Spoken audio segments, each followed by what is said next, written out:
Hello, everyone, and welcome to the second edition of the podcast festival Listen Up, organized by the Association of European Journalists in Bulgaria.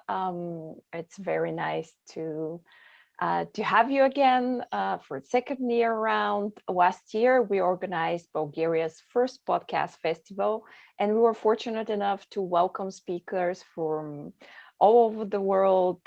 We have Vlad Nasser from Radio Lab and Gregory Warner from Rough Translation. So after the success of the first podcast festival, we decided it's time for a second edition. And this year again, we've prepared 3 days of celebration of podcasting and audio storytelling. The festival is made possible with the kind support of the Friedrich Naumann Foundation and America for Bulgaria Foundation. And before we continue and I introduce to you our first speaker today, some housekeeping tips. We'll start, I'll be your moderator tonight. And we'll start with some questions to our guest speaker. But after that, you'll have a chance to ask your own questions. So please feel free to use the Q&A section of this webinar, even while we're talking with Asthaa. And for those of you who need translation, in Bulgarian, please select the globe icon to the right hand side of your screen. And without further ado, it's a great pleasure for me to welcome Asthaa Chaturvedi. She's one of the producers on The Daily, the New York Times news podcast, and I don't think I'll be exaggerating if I say that is probably the most popular news podcast in the world, because after its raging success, a lot of American and European media, both new and traditional, decided to launch their own news podcast as well. Prior to joining the team of the New York Times, Asthaa has worked as producer and has extensive experience in other radio and podcast programs as WNYC's On the Media. She was also part of the team of Gimlet, etc. And since she joined The Daily, she worked on a vast range of topics about the future of the Democratic Party in the US, covering the elections, some investigations that probably we'll mention during our conversations today. So Asthaa, thank you so much for joining us. It's a pleasure to have you. Thank you so much. That's such a kind introduction, Marianne. I appreciate it. Well, we're very happy to have you. Let's start. I mean, I'm sure it's not just me, but everybody is curious. What happened behind the scenes of The Daily? Could you tell us a little bit how an episode of The Daily is made and kind of bring us in the kitchen? Sure, absolutely. Well, let's say we're a daily podcast. We have to make a show every single day. And a lot of days we don't know what the next day's show is going to be. Sometimes that's due to the news cycle and sometimes that's due to scheduling. So we start our days with a member of the team attending the Times' 9 a.m., what's called the Page 1 A1 meeting. You know, that's the meeting where top editors from different desks are talking about what's their main story of the day and what they'd want to see on A1. And that helps inform how we think about what the burning question for us is and kind of what's the most urgent issue that needs to be explained to listeners. We as a team meet at 10 a.m. Producers, editors come with ideas. We think about, okay, this is what the paper is going for. Okay, what do we as the audio team need to go for? And, what does the Daily need to be focusing on? We decide. There's often a robust debate around this. It's, especially I think in the era post Donald Trump, his presidency, it's not always obvious what the next day's story needs to be. So there's a robust debate. We decide, then a team is assigned to just go pursue that story. So we do a pre-interview with the reporter or with the source, who's kind of the main voice of the story, the expert. We get a sense of the story structure, and we write out a script with the host or the many hosts that are also subbing in these days. So, Michael or Sabrina or Kevin or Asthaa, for those of you who are daily listeners, you'll know these names. They'll come in and be writing, kind of, thinking about structure, thinking about how should this interview and this conversation unfold. And that's a very purposeful process. It's actually pretty unique and different from any other team that I've worked on.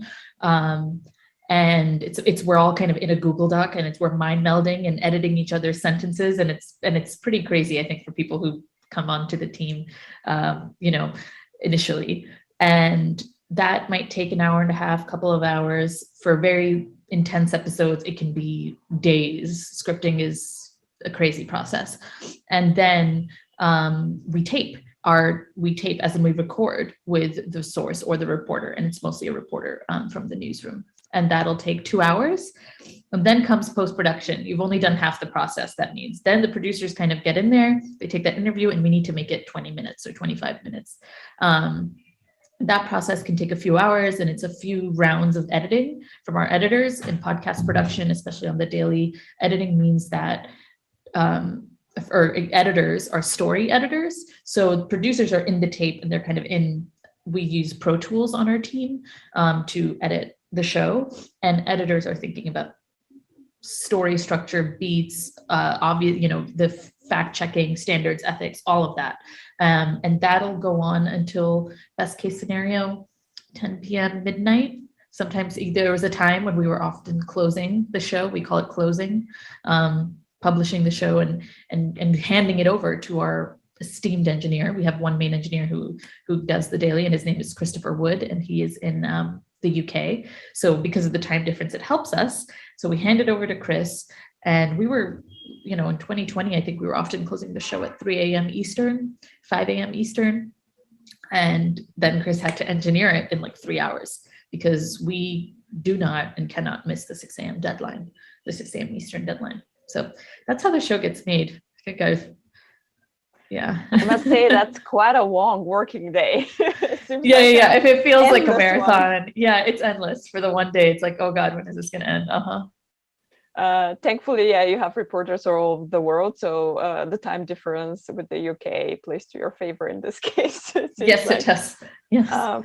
But one thing that you can trust is that at 6 a.m., New York time, you have the daily, basically, in your podcast platform. So, that sounds a little bit like chaotic, even brainstorming process and working process. Could you tell us a little bit about the team, how many people you are, and what are like the task division, and a little bit about your role?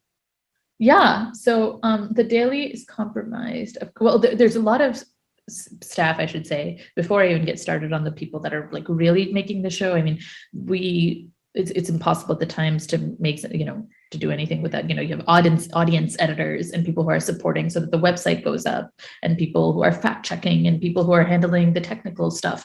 So that's a massive part of the audio team in general. But the daily, I believe, is like 20 to 25 producers. Then we have,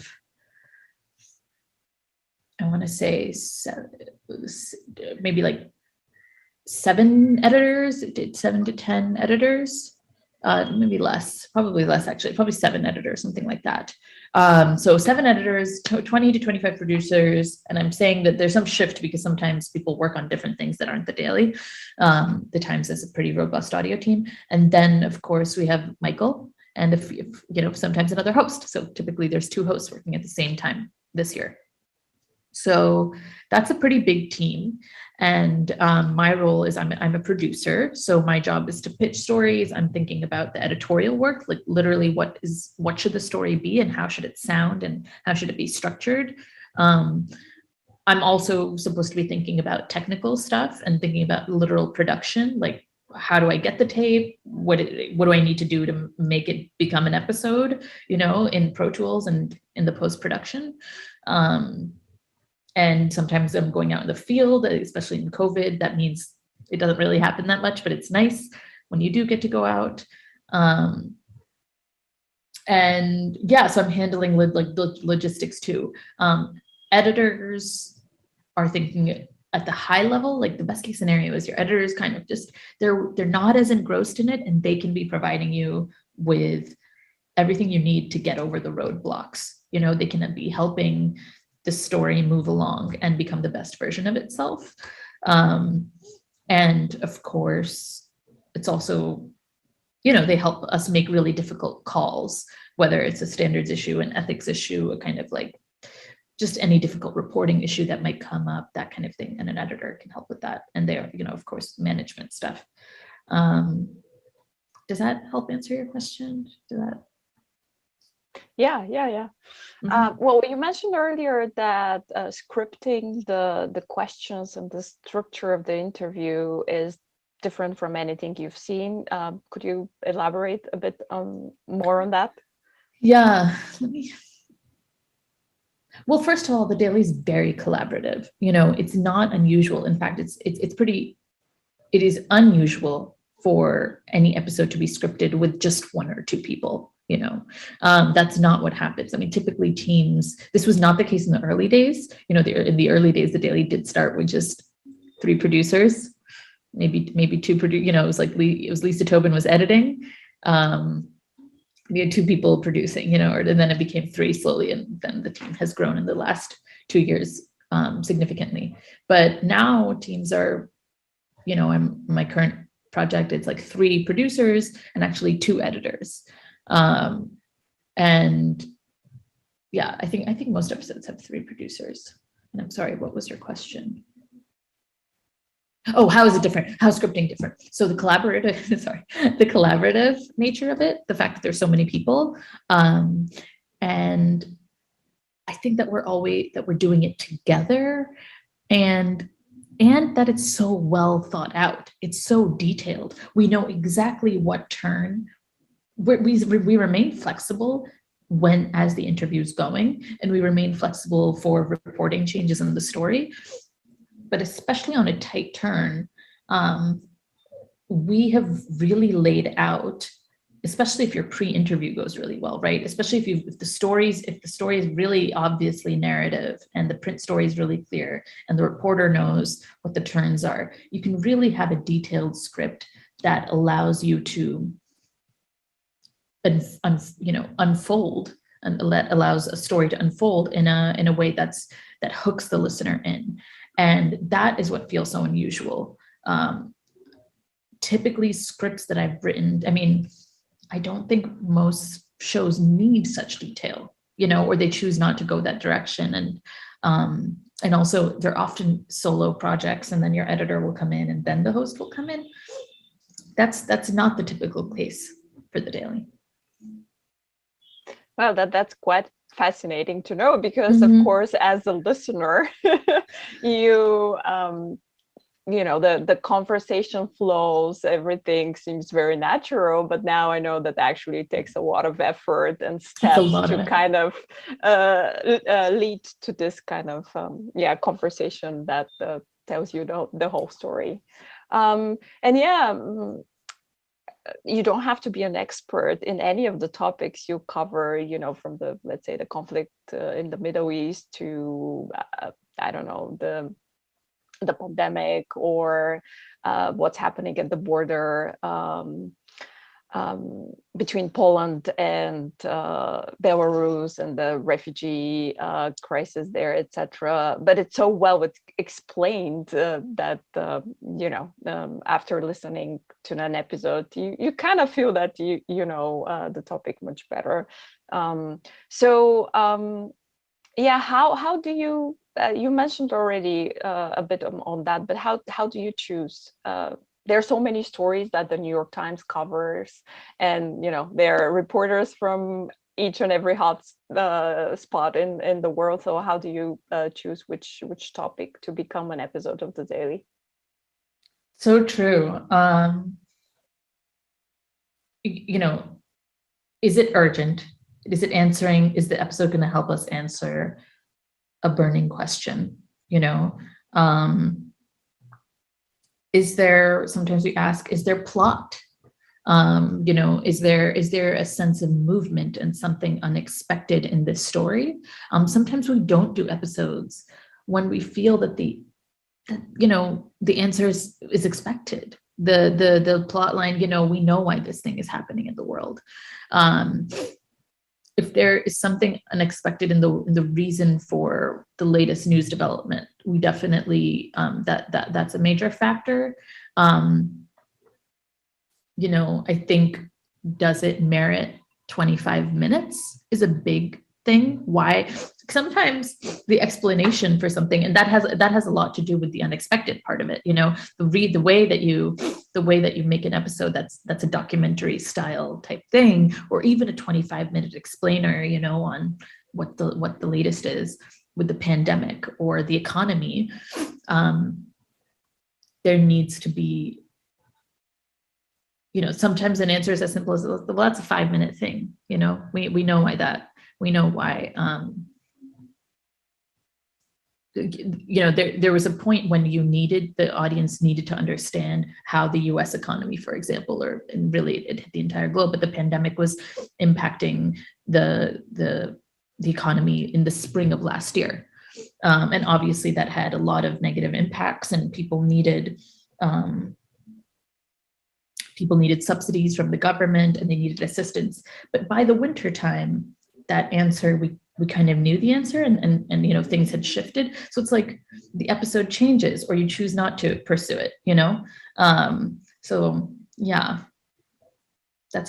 those are some of the questions that, our editors are constantly asking us as producers, and that are being posed in the daily morning meeting. Yeah.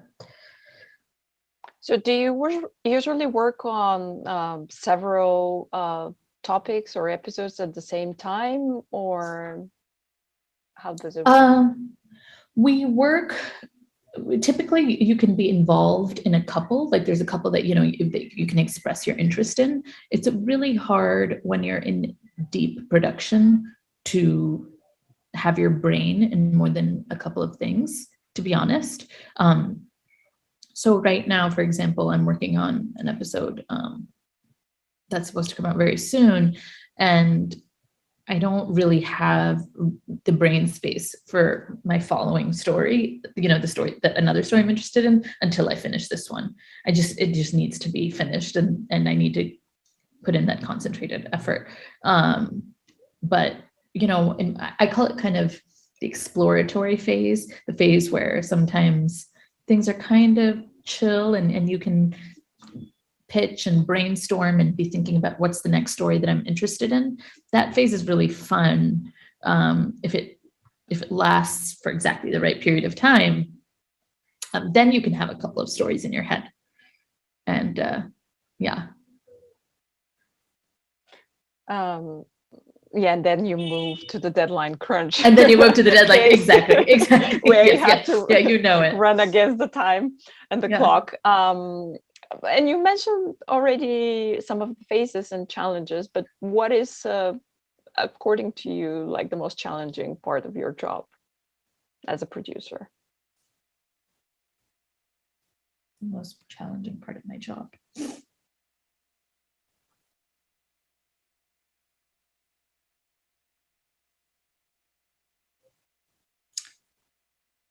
I think structuring a daily episode can be pretty hard. And it's not, like some episodes are easy, because it's maybe just like super straight news or something, and it's just the next day's turn. But sometimes episodes that are a little bit more involved and complicated, and like an investigation or some kind of feature, which are also really typical daily episodes too. You know, I think we do those, and I'm not speaking for myself here, I'm speaking for my colleagues. I think folks on the team have done really wonderful jobs with episodes that are step backs and that are kind of histories, or that are deep dives with one character and on some issue. And sometimes those can be tricky to structure. So I think that might be one of the hardest things about what we do. And you know, of course, the time crunch, like what you think is possible in 24 hours, you know, or that's also, I'd probably just put number 2 on the list. Yeah, you have to be ready by 6 a.m. That's the deadline. Yes, yeah, no matter what, that's the deadline. No matter what, exactly. Well, what you're describing, the production process, actually reminds me, I'm a journalist myself, so it reminds me of the reporting process in general, and like especially when you're covering breaking news. But of course, this is a different process, as you just explained. So actually, could you tell us a little bit more about, so you work mostly with print journalists who have no previous experience with audio storytelling. So how do you transform this written text that is already published in the paper or in the website into just this amazing, conversation that people from around the world can learn from? Really, we do it by trying to identify like scenes and plot. So, you know, we're trying to understand the order of a story. So like sometimes print journalists, they don't necessarily speak in the way that, you know, or they speak, but they haven't written their story in a way that is very intuitive when you're just listening. So, you know, one of the first things you might do is, you know, you just say, start from the very beginning. Like, if I need to understand this current moment, where do I really need to go back to? Sometimes the answer is a year ago, you know, sometimes the answer is 10 years, or, you know, the previous like 150 years. It's a big history, especially because sometimes, unfortunately, with international stories, you need to know a lot of history and you have to kind of cover inflection points. So then you're like, okay, tell me where it started. Then you try to develop a couple of inflection points and shifts where things in a, you know, whether it's a political thing or whatever, like things shifted, and then you get to your end. So we're often asking for plot, and we're trying to remind the reporter of that. We're asking for scenes. So it's, you know, it's for example, in a speech, we literally, because we're often using tape and we want to hear the tape of a speaker, whether it's like kind of a politician or whoever it is. We want our print reporters to kind of have a sense of what was actually said, you know, and be able to paraphrase a big event. And I think on in-depth stories or stories where we can, there are often a lot of hidden gems in tape that print reporters don't know or recognize as such, you know, as good audio, because, or, you know, they cut something short because it's like you can, and it's print and you just got to get your couple of bites in, you know, a little in the story. But for us, we need a little bit more room, and we want to build a scene, and we want the top of a conversation, and we want the end of it, you know, we want the footsteps out of a room with a victim of some XYZ issue, you know. So best case scenario, we can train, and we have guides, and we have like developed entire kind of pointers for the print journalists at the New York Times. Other times we just do what we can with their tape, and we tell them, you know, this is what we're going to use. This is actually what you got, and you know, you might not have even recognized what was useful in your tape. But just so you know, this is what we'll be using in the conversation. So yeah, And sometimes getting print journalists to tape their conversations in the first place is a big win for us, because that doesn't happen all the time. So when we do get that, yeah. And speaking of tape, as you mentioned, you probably record sometimes hours and hours of audio, especially when you're working in the field. So what constitutes a good tape in the ear of an audio producer? Yeah. The first thing is the emotional kind of texture and nature of the tape.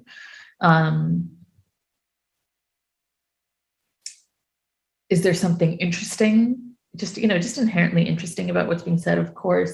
Then a thing that I think that print reporters wouldn't think to get, but that is nice, is like scenes and like interactions between people. So, if you're doing a story about a police officer,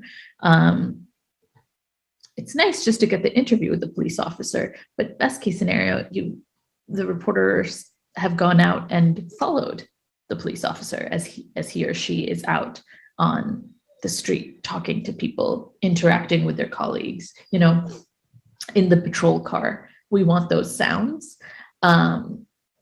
So that constitutes good tape. One thing that we often say is show, don't tell.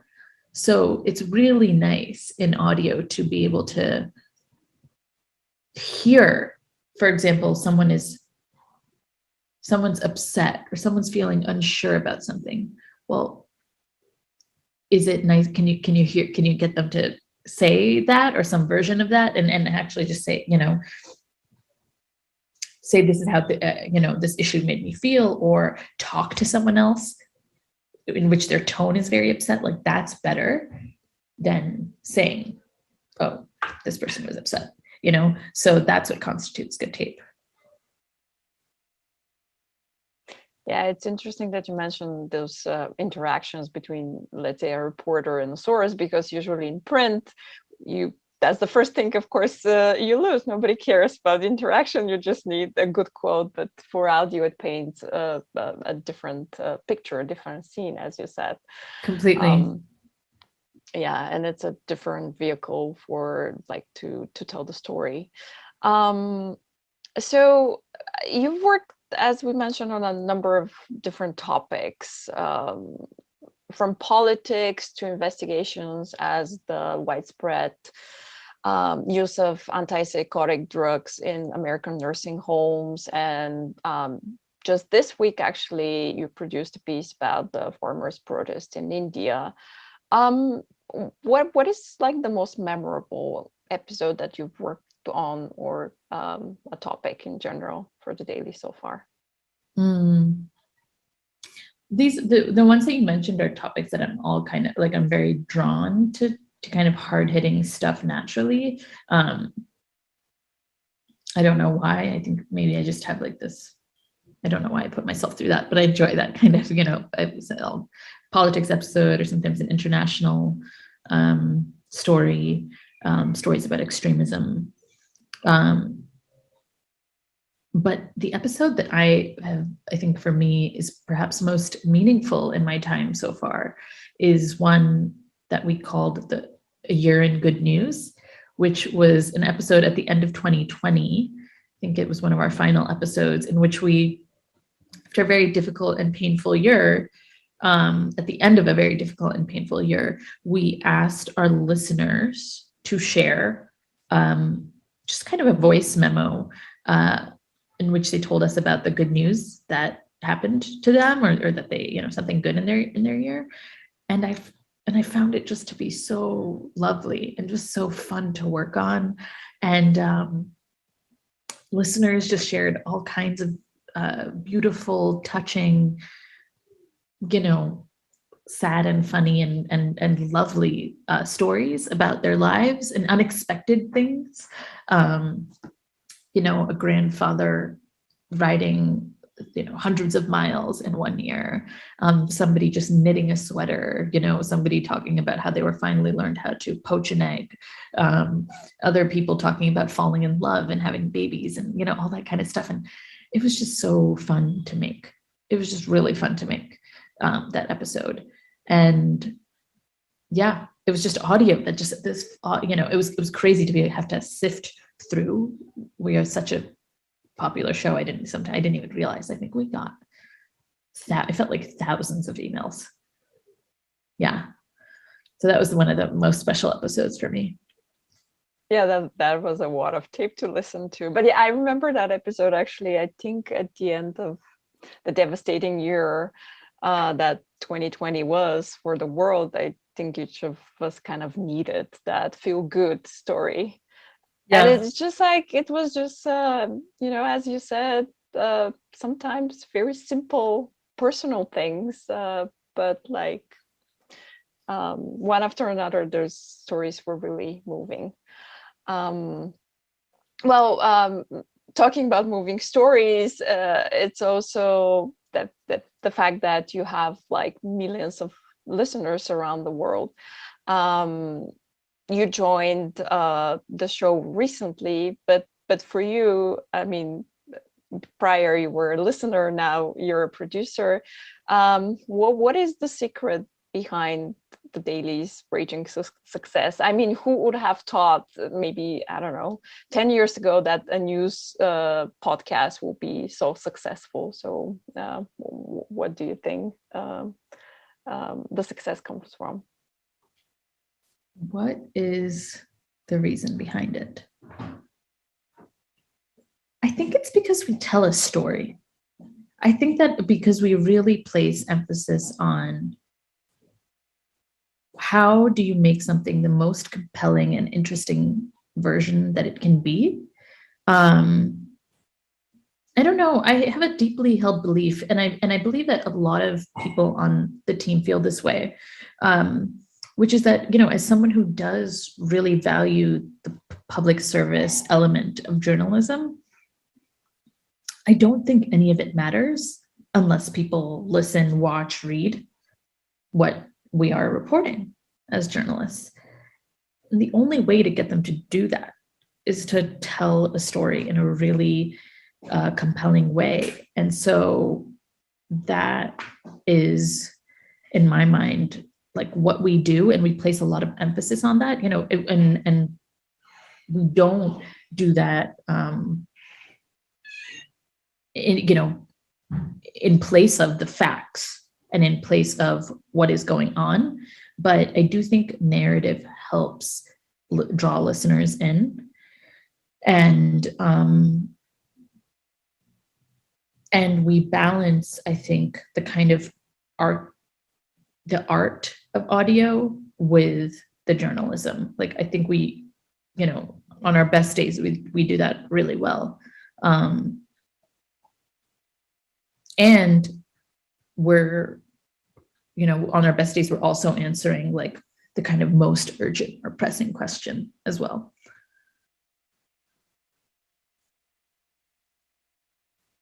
I mean, as you mentioned, you work on a tight deadline, and it actually involves a lot of intense reporting and fact checking, but along the way there are probably a lot of dilemmas, and you mentioned ethics and verifying information, etc. Do you remember, could you give us an example of a situation where you had to make like a hard decision and on a tight deadline? Yeah, I'm gonna have to think of something.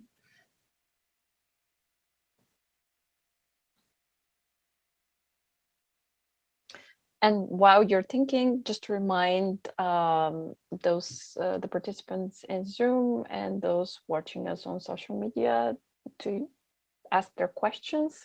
For participants in Zoom, please use the Q&A section. God, what's like a hard reporting call?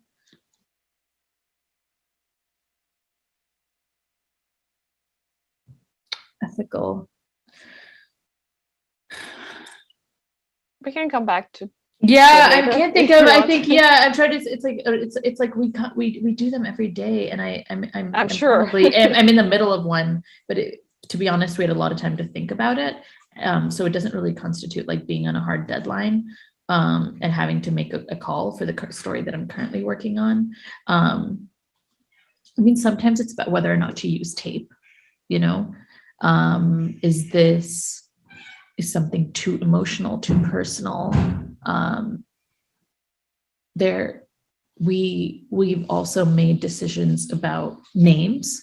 You know, I know that like the show has had to make decisions about, okay, you know, and I know actually this is not necessarily my story, but I know that there was a producer who was working on an episode with about a woman in Afghanistan after the Taliban took over, and she produced that episode probably within 48 hours, which is a very quick turn. And you know, this person said, I think probably said that like I can't be on your show because of the dangerous reasons, and you know, because of my situation with my real name. And so, you know, we don't use actors, and we basically only use abbreviations, and we don't, you know, the call was made that we're not going to use her name. So that's a recent one.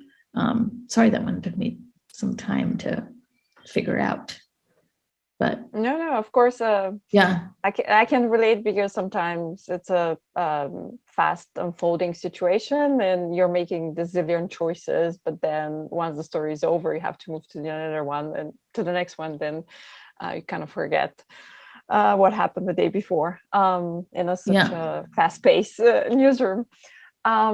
We actually have some questions from the audience, so I will ask those. sure. So we have a question about, so as we mentioned, the topics you cover oftentimes are sensitive. Is there an editorial decision to try to avoid the liberal bias that conservatives say the Time has sometimes, even in the podcast? Is there a decision to avoid it? I mean, you know, it's hard to be like, oh, I don't know. I don't know that I agree with the conservative thinking that we have a liberal bias. You know, I know that that's obviously out there. We definitely make decisions, and editors and producers, everybody on the show is thinking about how to have fair and accurate coverage across political spectrums. I mean, and we're really most successfully able to do this when it comes to domestic coverage. I'm actually sure when we talk about international stories, it's much more difficult. So yeah, we get pushback. We talk to each other about that pushback for sure. And I think the one way that the show does that is that we talk to voters and we talk to politicians and different kinds of stakeholders, especially conservative. Like we do that on the show, you know, so we humanize people, and we don't just, you know, you don't just hear little clips of a Trump supporter. The one thing that the show does is that we talk to voters where they're at, and we spend a few minutes with them. So I don't think that the Daily's ever you've never heard from someone and been like, not never, but I don't know for sure, but I think what we avoid is stereotypes or just short little profiles. What we want is a lengthier, you spend time with someone and you get to know, well, why are you anti-abortion, or why are you on the fence between Trump and Biden after so many years of having voted for the Democrats, for example? You know, why is a Pennsylvania union person now interested in Trump? You know, we spent time in the field with people across the political spectrum, for example, ahead of the 2020 election. So that's one way that we try to get out of the bias, or the perception that the New York Times is biased in any direction. Yeah, I remember during the election campaign, you actually spent time in like swing states. There were several episodes of Right. that, or like talking to people who, as you mentioned, either changed sides or used to vote Democratic and then turn into Trump supporters, etc. And now with the pandemic, what I remember as a listener that you devoted a whole episode actually about people who are hesitant to get vaccinated and to Yeah. hear their thoughts on why and what are their fears, etc. So yeah, It's about just understanding completely. Yeah. I know. I remember I as produced an that avid episode. listener, I just wanted Yeah. to chime in. No, that's super helpful. It's like, right. I made that episode. There you go. um, um, well, actually, speaking of the pandemic, we have a question how the current global health crisis changed the way the daily is produced. I have some understanding, and I technically joined the team once the pandemic was well underway across the world, or well under spreading. So we, and everybody was in lockdown. So I know that people were going out into the field earlier. We had a lot of different studios. We have beautiful facilities at the Times. Over the years, the Times has invested in a really, I think, technically savvy operation for recording our various podcasts. And that came to an end. And we went from being super technically savvy to hanging out on Google Meet and having reporters record their end, their clean end. We like to call it the clean end of their conversation on their phones. So they're talking to Michael and all the producers via Google Hangout, just as we are right now. And for cutting purposes, because you want the clean audio from Michael and from the reporter, I would say 99% of our episodes in the last year and a half have been recorded like this, like you and I are talking right now, and the reporter's on the phone. So that's a major thing. And other than that, I think a lot of training and a lot of editing and quick decision making obviously happened in person. And that has been something that we're missing on the team, is that, we're missing that kind of in-person urgency and creativity. But I'm really proud of what we've also done as a team during the pandemic too. I think almost every news organization kind of rose to the moment and made it work, Yeah, thank you. We have a question about the most popular episodes of the daily, but I guess that will be hard for you to say, but maybe your personal favorite episode, or like top 3 of those, or the average listens maybe per episode. Sorry. What is the question? Oh, like what is the most popular question? Popular episode? Is that the question? Yeah. Like I don't actually know the answer. Yeah, I'm not sure. I imagine that there is a big bump, like after a massive news event, that people do go to the daily, especially if we're able to cover that news event, like impeachment episodes and stuff. Maybe, I don't know. I'm not sure. Yeah, that's hard to say. And just about listeners, as far as I know, on average, around 2 million people tune in for each episode. Yeah. Let me actually, I think I actually asked someone I'm actually just going to look it up really quickly because I got some information about that. The daily was downloaded 1.2 billion times last year alone. Wow. And it has been downloaded 3.2 billion times since its launch in 2017. And I was given this information in mid-November. So that's what I can share. Okay, the figures speak for themselves. I don't. That's somebody else's job, but yeah. It's a dizzying number, I'll say, actually. Well, let me check the Q&A section. I mean, there is a technical question about, do you use different databases and things like that? I assume, yeah, you produce your own audio, or you don't have to, given the resources and the size of the team.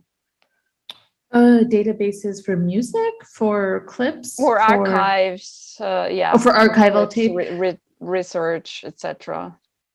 I don't know. Do we have stuff that we pay for? Oh, we might have just started paying for like the Associated Press's something. I'm not sure. I haven't used it yet.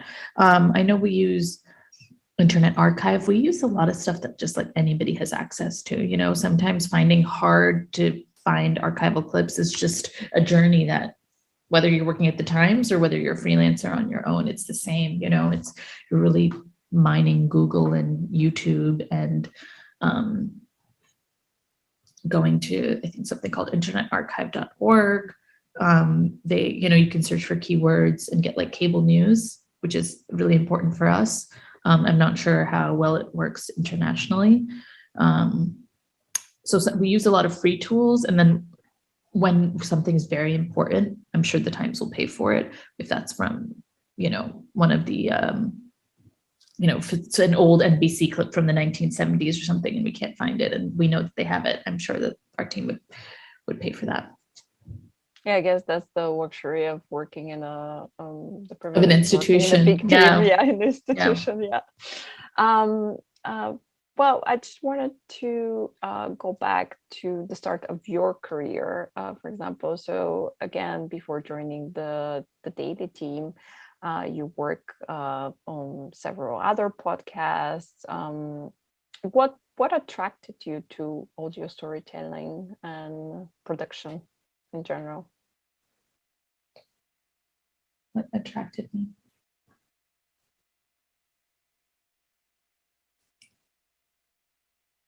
I think I just like working with tape and interviewing people more than I like writing. Like I like doing that kind of work more. So that was a big draw.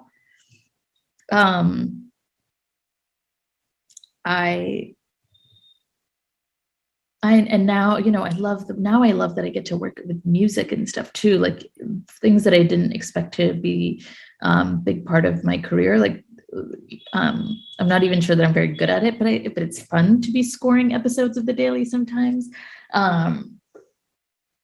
So there's that. There's kind of like this artistic element, and then yeah, it's like I also just kind of I don't have to be an expert, you know, like there are beats and areas where I do have a deep level of understanding.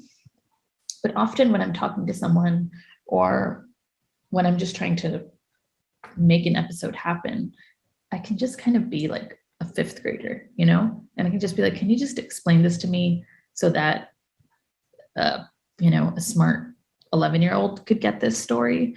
And I love that part of my job, you know, that I can just be a little bit curious. And I have worked in video as well and in documentary filmmaking, and the barrier to entry is harder with that. You know, obviously the equipment is more expensive and just the number of things that you have to have in your brain. You know, what's the shot list and where does the camera need to be? And, you know, what's the lighting on the camera? It's like that it's just a lot more stuff that you have to worry about. So. All right. And well, speaking about the production, we have a question of the average number of days that goes into producing one episode. And especially given that tomorrow, sometimes you don't know what the big news is going to be, or if there's breaking news, etc. And how many episodes of the Daily are in production right now, for example? sorry. An average episode probably takes like 2 to 3 days. We're often just making episodes in 2 days, and we wish we were doing them in less, or sometimes it's 1 day. And but it's probably 2 to 3 days. That was the question, right? And then it was also how many episodes are in production right now. I'm not sure exactly, because you also have episodes that are in like kind of exploratory mode, or one episode will start and then stop for a certain period, and then come back into full production mode. So I imagine like 5-6 episodes, maybe 5-6 episodes, but like 2 of them could air in a given week. You know what I mean? It's like the other 3 or the other 4 or something will be like, or more, there'll be more than that on the list. Actually, it's probably more than 5, but like a lot of them will be for their bigger and deeper produced, more deeply produced pieces that'll be for a few weeks out.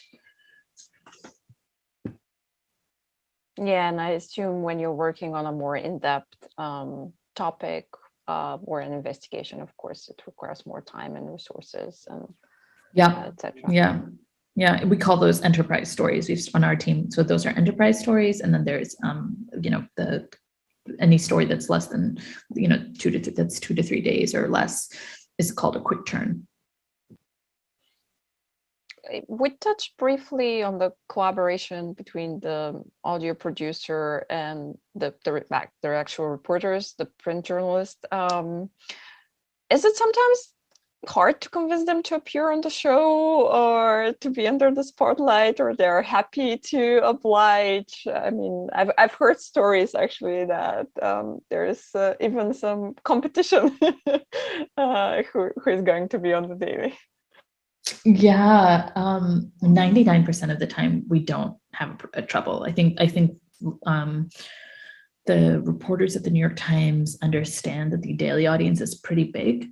So it's possible that their story will get, in fact, probably likely that their story may get more traction, and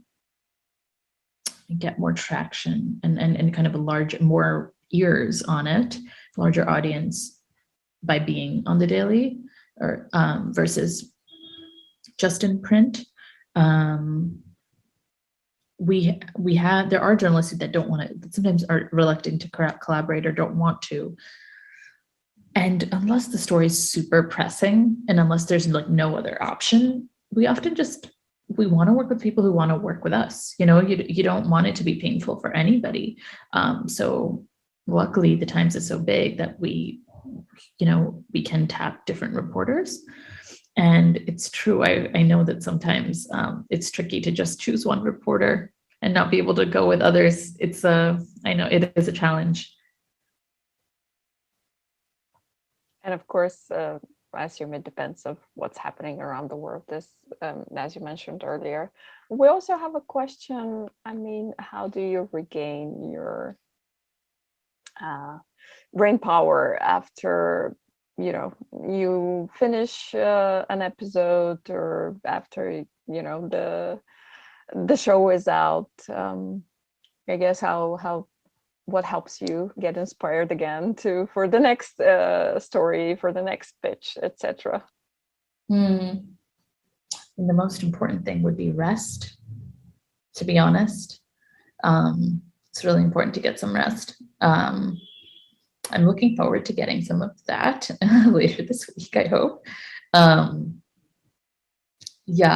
think taking some time off and just reading, chilling, just thinking, shutting your brain off a little bit, and getting that reset, that is vital, actually, to building a sustainable show and building a show that's new and exciting, and having producers and editors and journalists in the show that can keep doing this week after week, and I'm really lucky and excited about the fact that in 2021 there has been a big push for that on our team.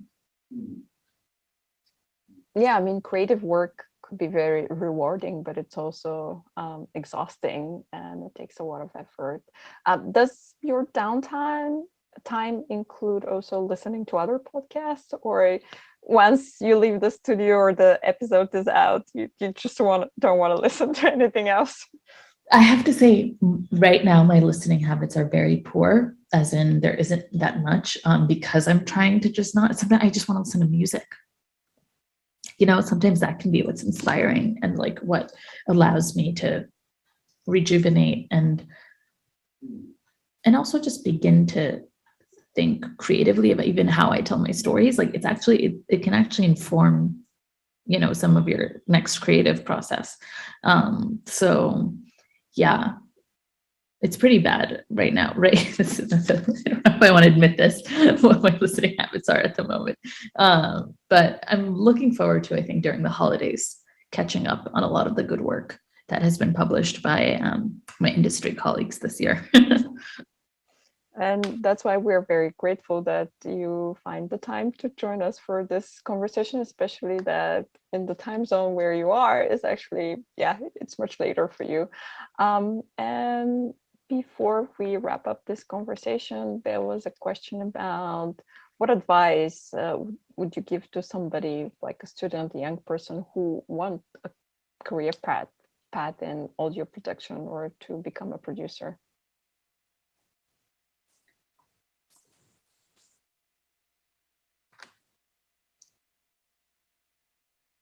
I think I can give advice to someone who might want to pursue audio, but maybe be an audio journalist.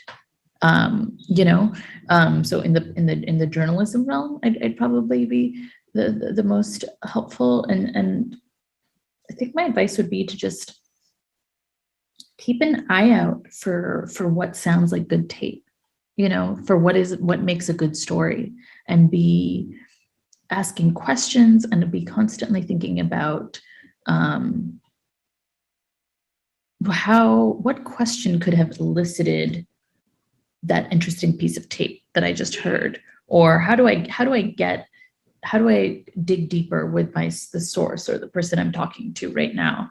And being able to do that, I think, really shows a maturity and drive and just sense of story that's really important in our field.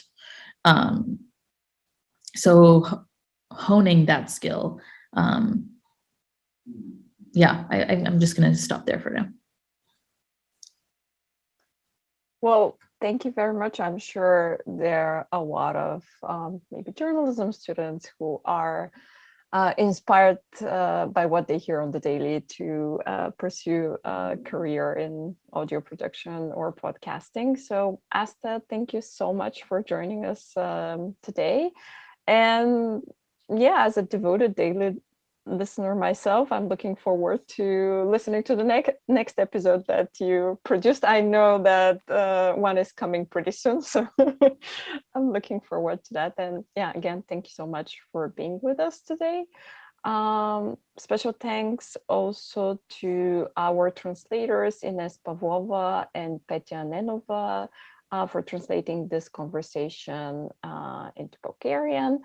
And to our audience, you can join us again tomorrow, the same time, 6 p.m. Sofia time, for a conversation with Isabel Cagnon, who will tell us a little bit more to how to start your own narrative podcast from scratch and what it means to build audio podcast team for one of the biggest Spanish newspapers. Again, thank you very much for joining us and have a good night. Thank you so much. Bye. Thank you.